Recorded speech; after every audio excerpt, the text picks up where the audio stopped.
Hello everyone, welcome to my new blog. আজকে আমরা চলে গেছিলাম নিউ মার্কেটের 2 নম্বর গেটের সামনে বাচ্চাদের অনেক সুন্দর সুন্দর জামা কাপড় ছিল।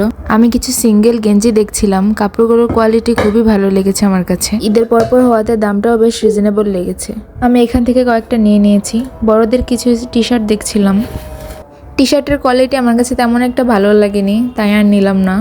ঈদের পরপর হওয়াতে নিউ মার্কেটে ভিড় কম ছিল। সাইডে এক মামা ব্যাগ সেল করছিল 200 টাকা বলে। কোয়ালিটি তেমন একটু ভালো লাগেনি, তাই আর নিলাম না।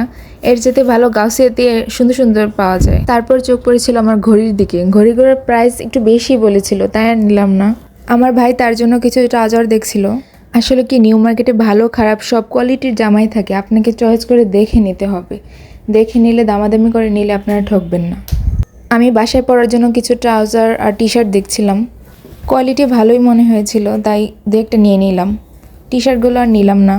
লং টি শার্টগুলো ঈদের পরপর নিউ মার্কেটে খুব কমই ছিল, শর্ট টি শার্ট বেশি ছিল। দুই একটা ডিজাইন করে পাওয়া যাবে, সব মনে হয় ঈদের আগেই সেল হয়ে গেছে। তারপর মামা আমাকে সবগুলো বের করে দিল, তাও আমার পছন্দ হচ্ছে না। নিউ মার্কেটে আসলে বার্গেটিং অবশ্যই করতে হবে। আমার আবারও চোখ পড়লো ঘড়ির দিকে। অনেক বার্গেটিং করার পরে ফাইনালি মামা আমাকে এই ঘড়িটা দিল। সাইজ দেখে নিচ্ছিল ঠিকঠাক আছে কিনা। আরেক দোকানে গিয়েছিলাম, মামা আমাকে বলছে এই ঘড়ির দাম নাকি 1000 টাকা। ভাবা যায়। তারপর এখানে ঘরের টুকিটাকি কিছু জিনিসপত্র ছিল দরকারি প্রয়োজনীয়। আমি এখান থেকে কয়েকটা জিনিস নিয়েছি। রাত 9টা বেজে গিয়েছিল, তাড়াতাড়ি আবার গাউসিয়ার উদ্দেশ্যে রওনা দিলাম।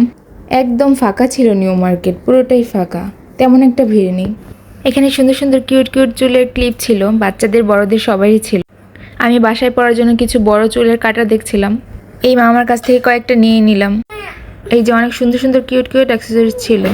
এবার গাউসিয়াতে ব্যাগের ডিজাইন কোয়ালিটি অনেক আপডেট করেছিল, কিন্তু ব্যাগের দাম ভাইরে ভাই, সবাই একদম বলে বসছিল কেউ কমাবে না, 100 টাকাও কম হবে না। কোয়ালিটি ভালো ছিল, তাই বুকে কষ্ট রেখে একটা নিয়েই নিলাম। কোনটা রেখেছি গ্যাস করুন তো। তারপর কিছু জুতা দেখছিলাম। নিউ মার্কেটে যতই জুতা সুন্দর হোক না কেন, কোয়ালিটি তেমন একটা ভালো না। মার্কেটে এত গরম ছিল, তাই লাচ্ছি খেতে চলে গেলাম। মোটামুটি অ্যাভারেজ ছিল। লাচ্ছি খেয়ে বাসার উদ্দেশ্যে রওনা হলাম। আল্লাহ হাফেজ।